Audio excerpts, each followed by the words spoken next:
La Mère Sainte Église célèbre un grand festin de la célébration de Toussaint.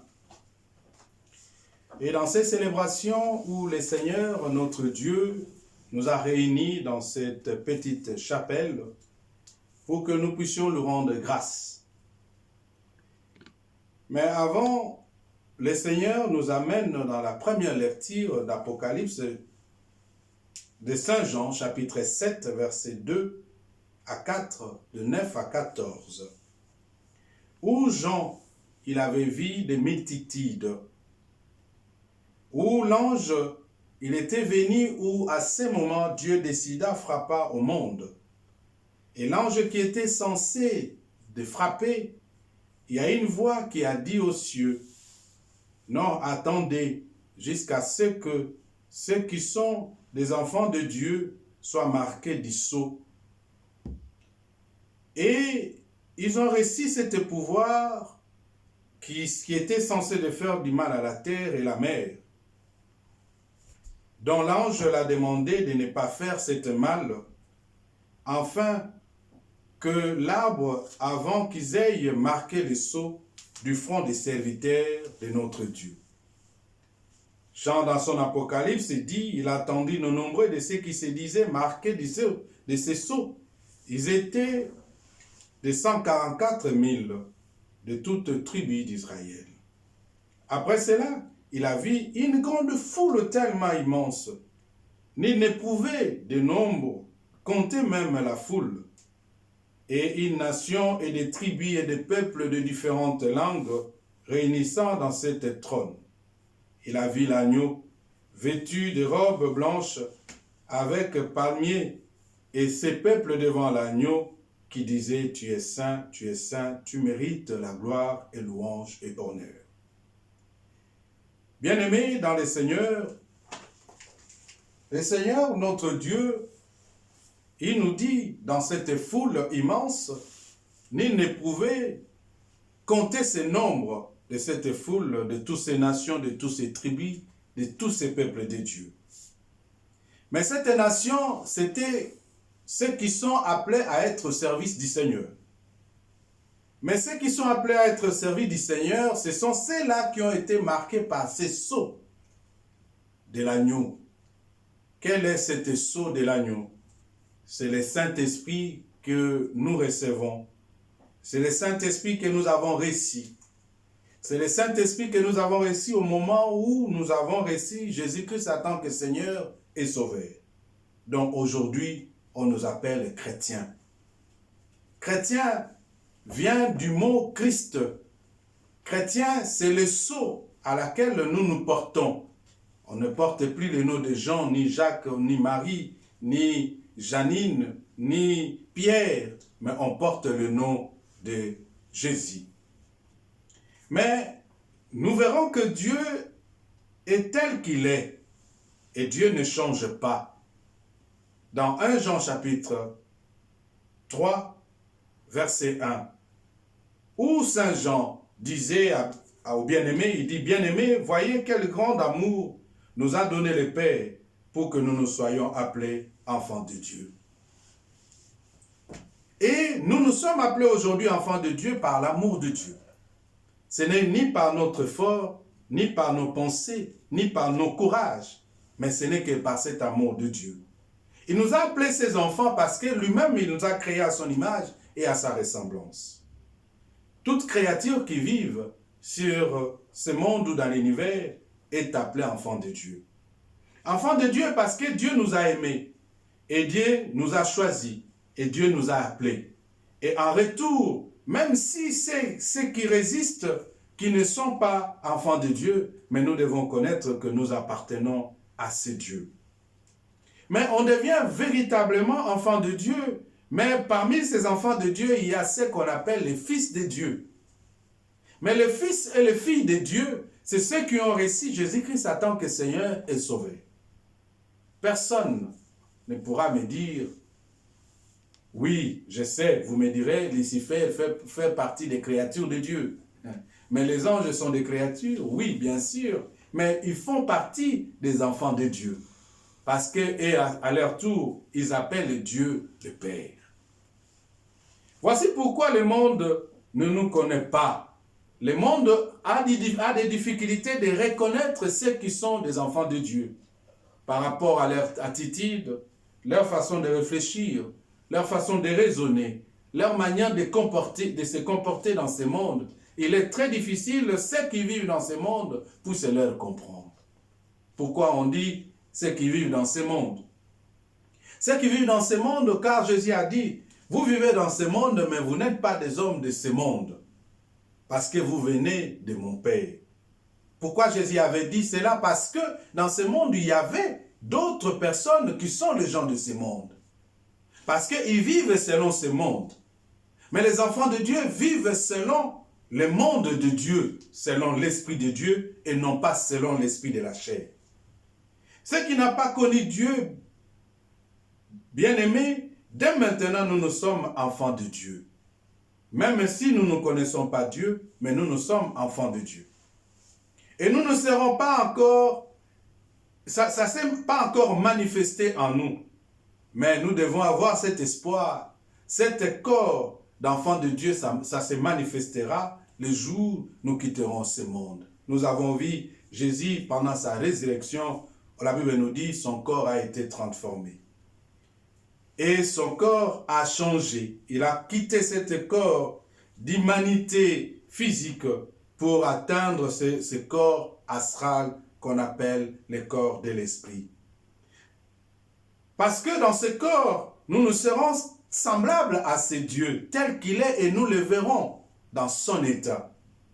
Et nous serons dans ce corps dont Jean, on nous a parlé. Ces gens, ils ont porté des robes blanches. Tout le monde rayonnait et ils étaient habités par l'Esprit de Dieu. Et pourquoi nous aurons cela? Lorsque nous mettons toujours notre confiance en lui. Et lorsque nous restons dans cette espérance, lorsque nous restons être conduits par lui-même, dans ces moments-là, nous deviendrons des hommes et des femmes purs devant l'Éternel. Pourquoi? Parce que nous l'avons aimé, nous l'avons écouté, nous l'avons suivi, nous avons marché selon sa volonté. Et le Seigneur nous dit encore ce matin, dans cette fête de tous les saints, il dit, réjouissez-vous, soyez dans la régresse, car votre récompense est grande dans les cieux. Matthieu chapitre 5, versets 1 à 12. Le Seigneur nous invite à se réjouir, parce que nous serons récompensés par Dieu. Bien-aimé, toi qui m'écoutes, est-ce que tu dois te poser d'abord la question au fond de toi, quelle sera ta récompense? Et qui Dieu va récompenser? Et à qui ce Dieu s'adresse-t-il? En disant, nous devons nous réjouir parce que nous serons récompensés. Il ne nous dit pas, vous êtes récompensés, mais il dit, nous serons récompensés. Et la récompense, ça sera tellement grande. Et quelle est cette récompense plus grande depuis que nous le vivons? Est-ce que gagner au loto, c'est une récompense plus grande? Est-ce qu'avoir des enfants, c'est une récompense plus grande? Est-ce qu'avoir des millions, c'est une récompense plus grande? Avoir des harems de femmes, c'est une récompense plus grande. Avoir des harems des hommes, c'est une récompense plus grande.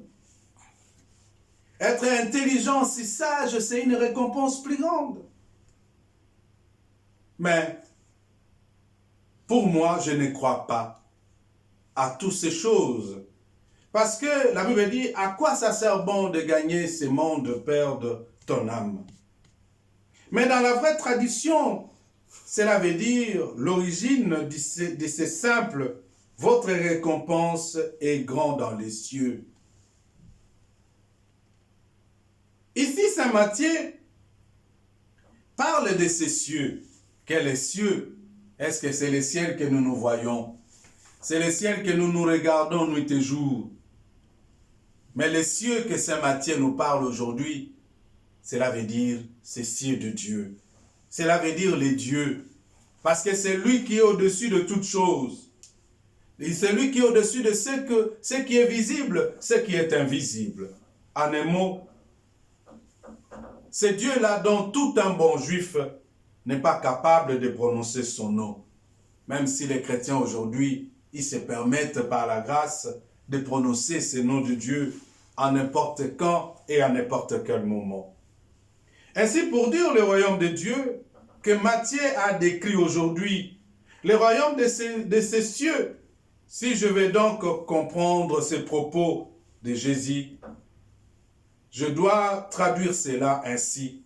Votre récompense est grande en Dieu. Aujourd'hui, bien-aimés, même cela vous invite énormément dans de cette contraste que beaucoup de gens ils ont fait, il ne sera fait. Exemple, Karl Marx lui-même qui expliquait que la religion pousse à la résignation et est un opium pour le peuple. Oui. Or, ce n'est pas absolument par cela que parle Jésus aujourd'hui.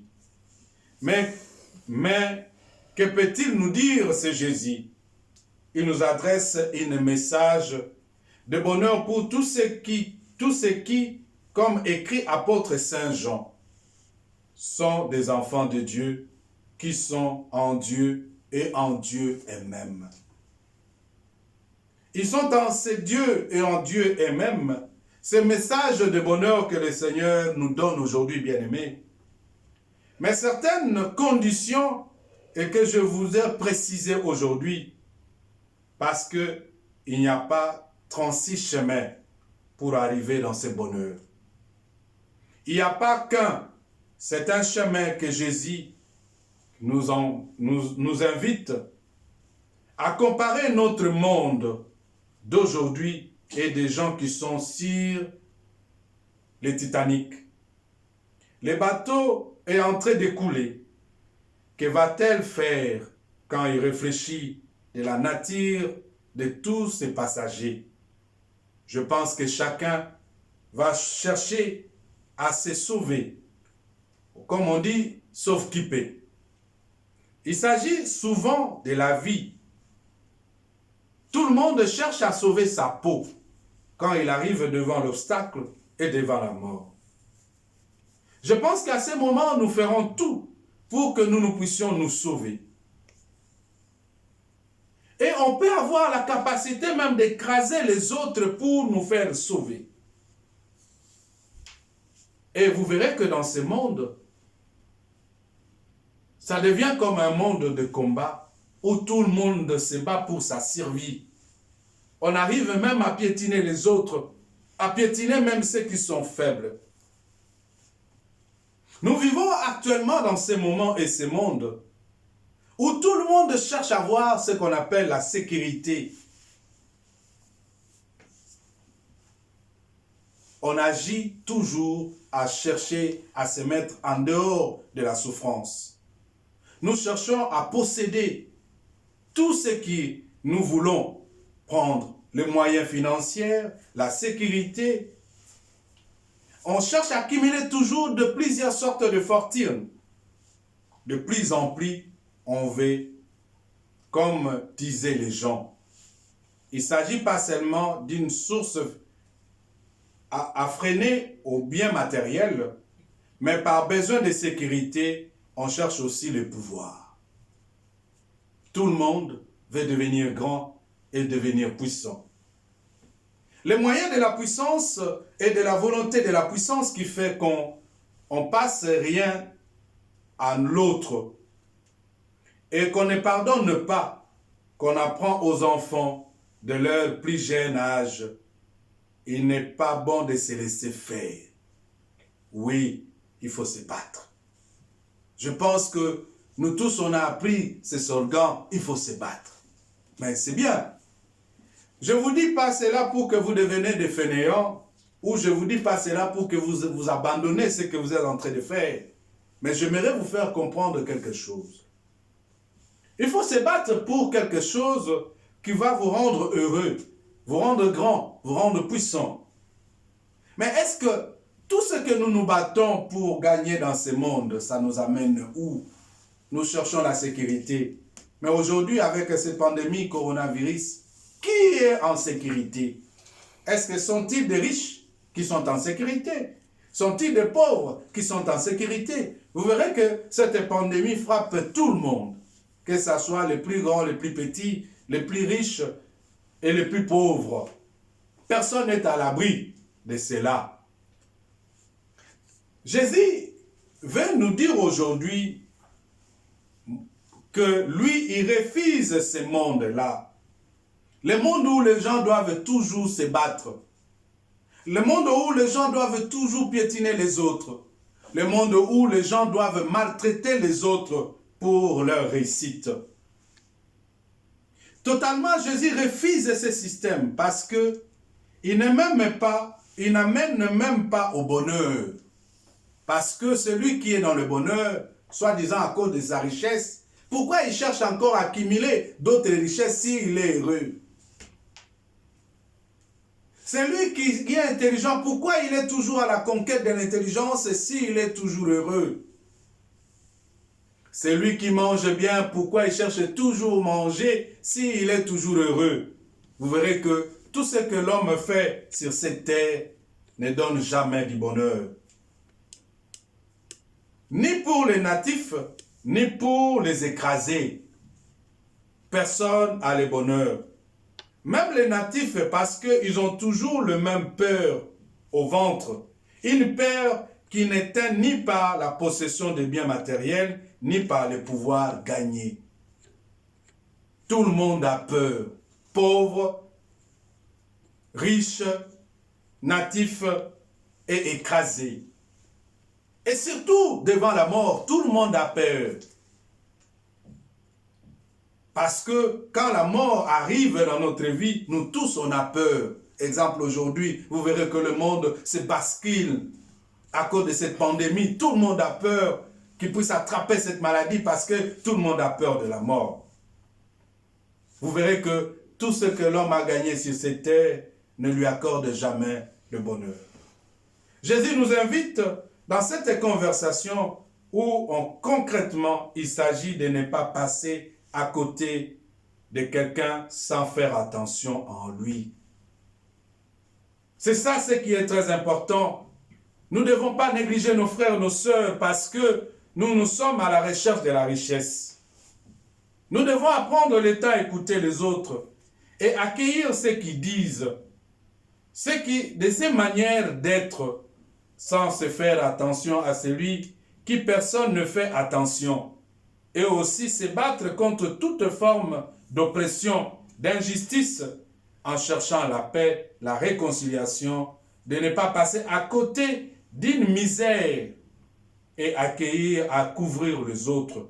Vouloir faire grandir en lui prêtant, tu vaux beaucoup plus que tu le crois. Ou dans l'épître de Saint Jean, on dit errer ceux qui sont dans l'amour parce que le Seigneur les bénira. Le Seigneur a démontré que errer à tous ces peuples-là qui font de bonnes actions parce qu'ils seront gagnants par rapport à leurs œuvres, par rapport à leurs actions.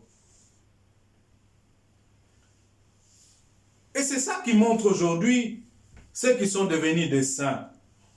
Et pourquoi nous célébrons le Toussaint. C'est ceux qui ont écouté, ce sont des saints. Parce que celui qui écoute les autres, il a cet état de la sainteté en lui. Ce sont ceux qui durent leur vie terrestre, ont commencé, peut-être discrètement, humblement, timidement. On ne le peut pas être remarqué, mais ils ont commencé sur cette terre à promouvoir la valeur de la paix et de la vérité et de la justice. On ne peut pas devenir saint dans les cieux sans nos œuvres. On devient les saints dans les cieux à partir des œuvres que nous avons accomplies sur cette terre. Ces bonnes œuvres où Jésus nous a parlé dans l'épître de Saint Jean. Tous ces détails, heureux, heureux, heureux, dans l'évangile de Matthieu, il dit heureux, heureux, heureux, heureux, ainsi de suite. Mais vous verrez qu'il dit tous ces heureux, parce que ces heureux, ce sont des gens qui ont fait de bonnes actions. Ce sont des gens qui ont eu la capacité de respecter les autres. ce sont elles-là qui sont devenues des saints. Ce sont elles-là qu'on peut appeler des saints. Et celles sont en bonne santé. Quand on dit bonne santé, pas la santé physique, mais la santé spirituelle. Les autres sont malades parce qu'ils sont des ignorants, parce que dans leur vie, ils ne font jamais de bonnes actions. Ils ne sont pas dans le bon, mais ils sont toujours dans le mauvais à cause de leur égoïsme. Je sais, c'est difficile aujourd'hui, bien-aimé, que tu puisses accepter. Parce que tu peux dire que tu survis par rapport à ta force, tu survis par rapport à ta rancune, tu survis par rapport à ta haine, tu survis parce que tu remets les dents pour dents, œil pour œil. Mais je t'ai dit, tu es dans le faux. On ne comprend rien. On sait bien que c'est vrai. Mais nous tous, nous avons peur. Peur de perdre, peur d'être floué, peur de risquer notre vie. Mais celui qui a la foi, celui qui fait de bonnes actions, n'a pas peur. Celui qui défend la justice n'a pas peur. Celui qui défend la bonté n'a pas peur. Celui qui défend le bonheur n'a pas peur. Celui qui est à l'écoute de l'autre n'a pas peur. Celui qui est à la recherche du bonheur des autres n'a pas peur. Nous avons peur toujours aussi de faire ces sauts dans l'inconnu. Nous avons peur de prendre des risques pour découvrir enfin qu'on a vu errer. Mais c'est lui qui prend les risques dans le bonheur et en faisant du bien, c'est celui-là qui est erré infiniment, plus erré qu'avant de sa vie. Parce que les bonnes actions que nous faisons dans notre vie, ça nous rend toujours heureux. L'amour, c'est ce qui est la réussite de tout homme. L'amour, c'est ça la force de l'humanité. L'amour, c'est ce qui doit permettre à tout être appelé saint de gagner. Bien-aimé, je vais te dire, soyez un gagnant. Non pas un gagnant dans les œuvres malsains, mais un gagnant dans les œuvres de bienfaisance. En faisant du bien, en manifestant l'amour, c'est à ce moment que le Seigneur va t'appeler bien-aimé. On est bien-aimé lorsqu'on ne tue pas. On est bien-aimé lorsqu'on ne ment pas. On est bien-aimé lorsqu'on ne fait pas souffrir l'autre. On est bien-aimé lorsqu'on ne maltraite pas les siens. Mais on est malheureux lorsque nos frères et nos sœurs souffrent. Surtout quand nous cherchons notre propre bonheur. On est heureux lorsque notre bonheur est vécu tout autour de nous. Dans notre société, dans notre communauté, dans notre pays. Mais je vois du mal, je vois très très très mal que tu vis à côté, tu es dans toute ta richesse, toute cette corpulence de la richesse, opulence plutôt de la richesse, mais ton frère à côté qui souffre, qui pleure et qui manque. Mais tu aimes toujours chanter de l'amour. Le Seigneur nous invite aujourd'hui de plonger dans les bonnes actions pour que nous puissions se retrouver parmi ces multitudes. Nous puissions être appelés dignement les enfants de Dieu et que nous soyons marqués de ce sceau de l'agneau. Ceux qui ont les oreilles, qu'ils entendent, ceux qui ont le cœur, qui les gardent, ceux qui ont la volonté, qui les mettent en pratique. Mettons-nous debout pour rendre grâce à Dieu.